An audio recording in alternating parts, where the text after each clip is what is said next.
Alors, le président Abdourahmane Tiani affirme que la France mène désormais une guerre totale contre le pays parce que le Niger a choisi de reprendre son destin en main. Comment interprétez-vous cette déclaration? Est-ce que cela révèle sur la nature réelle de l'affrontement entre les États de l'AES et les puissances occidentales en réalité?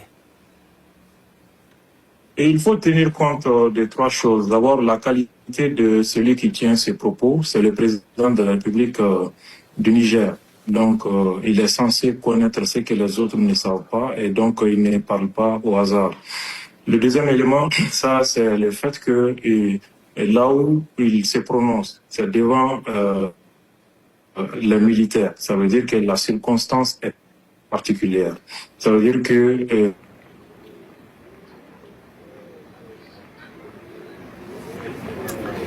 et les forces armées de sécurité sont en état d'alerte maximale. Depuis déjà, les forces sont en état d'alerte maximale depuis déjà plusieurs semaines.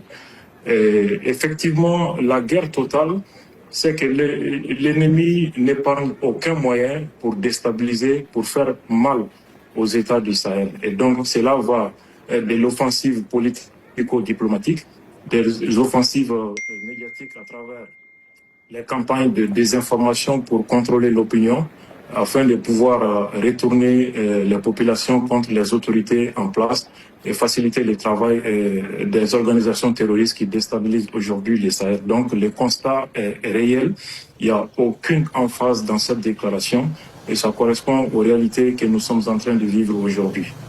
Au Mali, M. Nyang, la doctrine d'autonomie stratégique est en cours déjà depuis longtemps. Elle est bien ancrée en politique intérieure du pays. Selon vous, où en est la construction d'une véritable capacité militaire souveraine dans l'AES?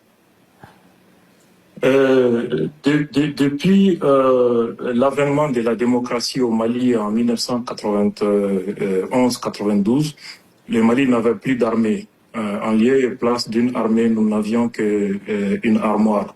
Parce qu'une armée dépouillée d'armes, de formation adéquate n'est plus une armée. Et donc, conséquence, en 2012, nous avons perdu 2/3 de notre territoire face aux hordes terroristes soutenues par des puissances internationales, notamment la France et ses alliés.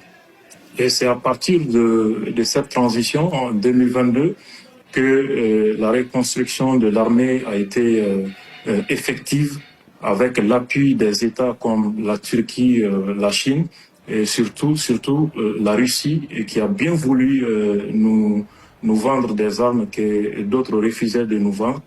Et il y a un soutien indirect du terrorisme qu'il faut dénoncer ici. L'ancien président Ibrahim Boubacar Keïta l'a dénoncé à plusieurs occasions, que certaines puissances empêchaient l'armée malienne de s'équiper. Il s'agissait clairement de la France.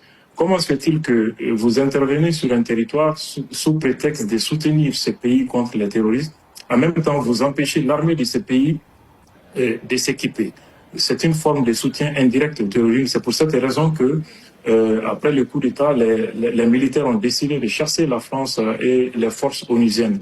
Et c'est grâce à cela que nous avons pu réorganiser notre armée, nous doter d'équipements adéquats pour faire face à la situation. Et résultat d'une année de collaboration avec la Russie et la Turquie, le Mali a pu récupérer l'intégrité de son territoire parce que depuis 2012, nous avions perdu le contrôle de Kidal et d'autres régions du nord, mais avec l'appui de la Russie, en une année seulement, nous avons pu récupérer Kidal et d'autres régions.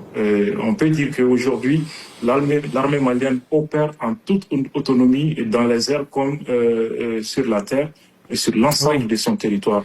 Merci beaucoup, Monsieur Nyang, pour ce décryptage. Je rappelle